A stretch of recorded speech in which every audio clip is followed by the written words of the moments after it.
Lecture 5 जो है हमारा VCRS पे है, वेपर कंप्रेशन रेफ्रिजरेशन सिस्टम। इसमें हम लोग जो पढ़ेंगे 4 कंपोनेंट है, evaporator, condenser, compressor and fourth one is throttling device.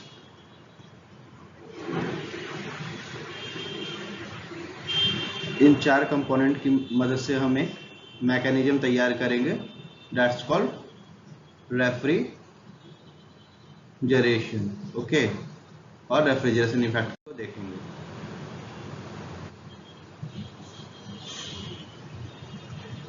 Evaporator,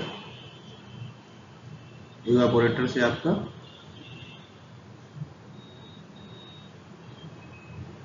compressor में फ्लूइड जाएगा, after that compressor condenser, condense होने के बाद थ्रॉटलिंग डिवाइस। ओके, फ्लूइड यहां से स्टार्ट होगा, evaporate, compressed, sorry this will be 1,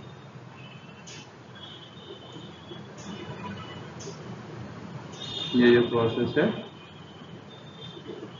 1 ही कहलाएगा। Condenser 3, this is a throttling process, and fourth one, और ये जो इफेक्ट होगा इसको रेफ्रिजरेशन कहेंगे। ठीक है, सबसे पहले हमने देखा कंप्रेसर के बारे में। तो कंप्रेसर क्या होता है, सबसे पहले हमारे मन में सवाल आया। ठीक है, तो कंप्रेसर एक मैकेनिकल डिवाइस होता है। क्या होता है कंप्रेसर? कंप्रेसर एक DVIC, कंप्रेसर एक मैकेनिकल डिवाइस होता है जिससे हम लोग एनर्जी का ट्रांसफर करते हैं। कहां से कहां तक? ठीक है, from rotor to working fluid, rotor से वर्किंग फ्लूइड तक एनर्जी का ट्रांसफर करते हैं। कंप्रेसर जो है जनरली यूज किया जाता है इंक्रीज करने में। कंप्रेसर का जनरली यूज किया जाता है इंक्रीज करने में, यूज किया जाता है इंक्रीज करने में। क्या इंक्रीज करने में? Both temperature as well as pressure. ठीक है, टेम्परेचर और प्रेशर को इंक्रीज करने के लिए इसका यूज किया जाता है। एंड यूज और गैसियस फेज में जो हमारा जो फ्लूइड है उसके यूज के लिए भी किया जाता है। Second one is evaporator. Evaporator क्या होता है? तो इवापोरेटर एक टाइप ऑफ हीट एक्सचेंजर है। It is a type of heat exchanger, ठीक है, जो एब्जॉर्ब करता है। एब्जॉर्ब करता है, क्या एब्जॉर्ब करता है? हीट को। हीट को एब्जॉर्ब करता है कहां से कहां तक, या किस चीज का? जो आपका वर्किंग फ्लूइड है, वर्किंग फ्लूइड जैसे कि एसी हो गया, फ्रिज हो गया आपका। तो एसी और फ्रिज के अंदर जो वर्किंग फ्लूइड है उससे एब्जॉर्ब करता है हीट। कौन करता है? इवापोरेटर। ये सारा जो प्रोसेस होता है कांस्टेंट प्रेशर पे होता है। ठीक है, ये ध्यान रखिएगा, this is the important point कि सारा प्रेशर जो है कांस्टेंट प्रेशर पे होता है। After that third device is condenser. Condenser, okay. तो कंडेंसर क्या होता है? ये भी एक टाइप ऑफ हीट एक्सचेंजर है। It is also a type of heat exchanger जो क्यों यूज किया जाता है? हीट को रिजेक्ट करने में। ठीक है, हीट को रिजेक्ट करने में। कैसे रिजेक्ट करता है और कहां से रिजेक्ट करता है? जो रेफ्रिजरेंट है या फिर वर्किंग फ्लूइड है, एसी का हो गया, आपका फ्रिज का हो गया, what ever the working fluid को रेफ्रिजरेंट का नाम दिया गया है, जो रेफ्रिजरेशन के इफेक्ट को चेंज करता है। रेफ्रिजरेंट से हीट को रिजेक्ट करता है, और ये भी किस पे करता है? तो कांस्टेंट प्रेशर पे। तो सारा जो कुछ प्रोसेस हो रहा है वो हमारा कांस्टेंट प्रेशर पे हो रहा है, ये आपको ध्यान रखना है। ओके, तो everything is happening at constant pressure, ये आपको याद रखना है। उसके बाद फोर्थ डिवाइस जो है हमारा थ्रॉटलिंग डिवाइस है। थ्रॉटलिंग डिवाइस, थ्रॉटलिंग डिवाइस क्या होता है? इस पार्शियली ओपेंड वल्व को, ओपन वल्व जो होता है, या फिर आपका कोई भी फ्लो हो, फ्लो थ्रू, रिस्ट्रिक्टेड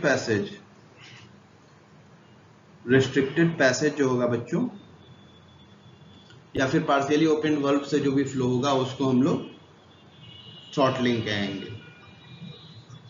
और जो ये डिवाइस इसको वर्क करवाएगी उसको थ्रॉटलिंग डिवाइस कहेंगे। सब इंपॉर्टेंट नोट्स देख लीजिए। थ्रॉटलिंग को जो है, थ्रॉटलिंग को हम लोग आइसेंथैल्पिक प्रोसेस भी कहते हैं, ठीक है। आइसेंथैल्पिक प्रोसेस भी कहलाता है क्या? थ्रॉटलिंग आपका। उसके सेकेंड इज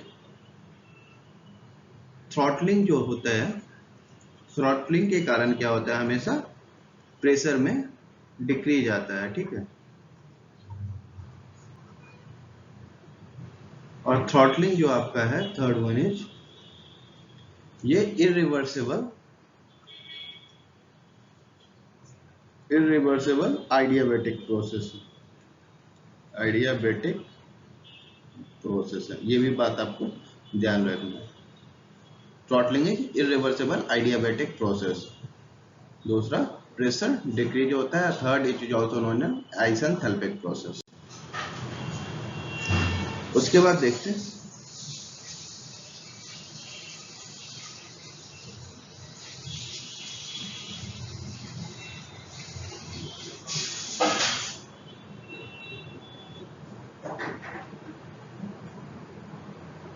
ठीक है। This is a evaporator, sorry,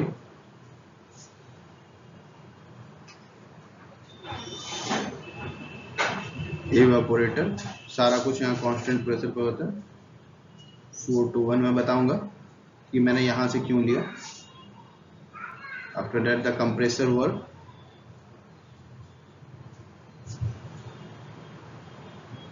at constant pressure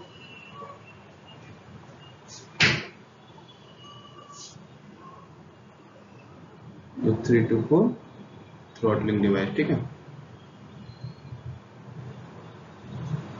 evaporator भी पीसी, ठीक है।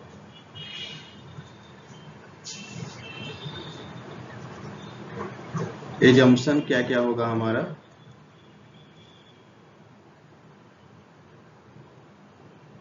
एजम्पशंस, पहला जो एजम्पशंस है, जो एंट्री हो रहा है हमारा फ्लूइड 1 से 2 के बीच में, कहा? कंप्रेसर में। This is the compressor one.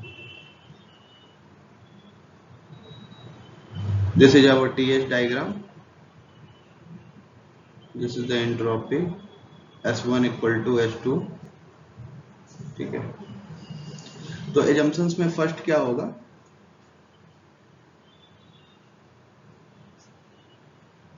कि एंट्री जो है कंप्रेसर का, ये कहां पे है?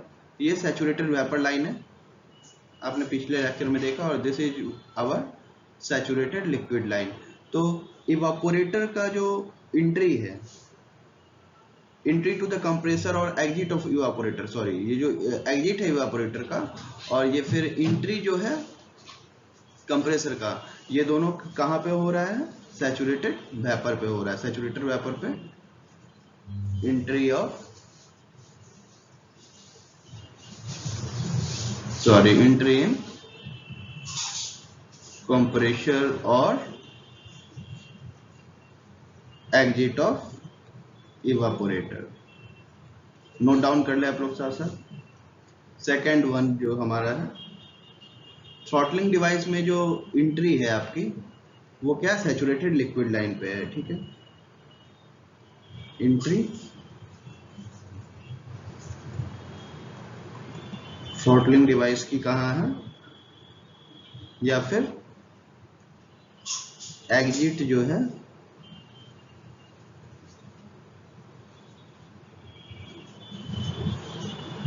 कंडेंसर का जो एग्जिट है, एग्जिट जो है कंडेंसर का जो है हमारा सैचुरेटेड लिक्विड में है। This is a saturated liquid का सैचुरेटेड वेपर वन, जो कि हम लोगों ने पिछले लेक्चर में पढ़ा है। ठीक है, सो बच्चों बताएंगे प्रोसेस 1 से 2 हमारा क्या हो जाएगा। प्रोसेस 1 to 2 आइसेंट्रोपिक कंप्रेशन, या फिर इसको रिवर्सिबल आइडियाबैटिक कंप्रेशन कहेंगे। ठीक है,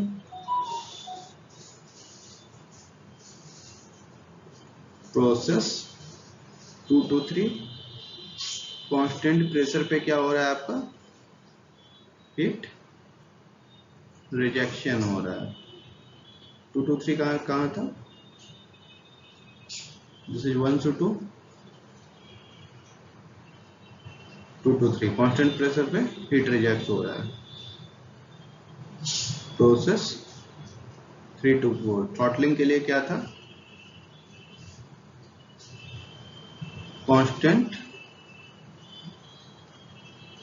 एंथैल्पी एक्सपेंशन था। ठीक है,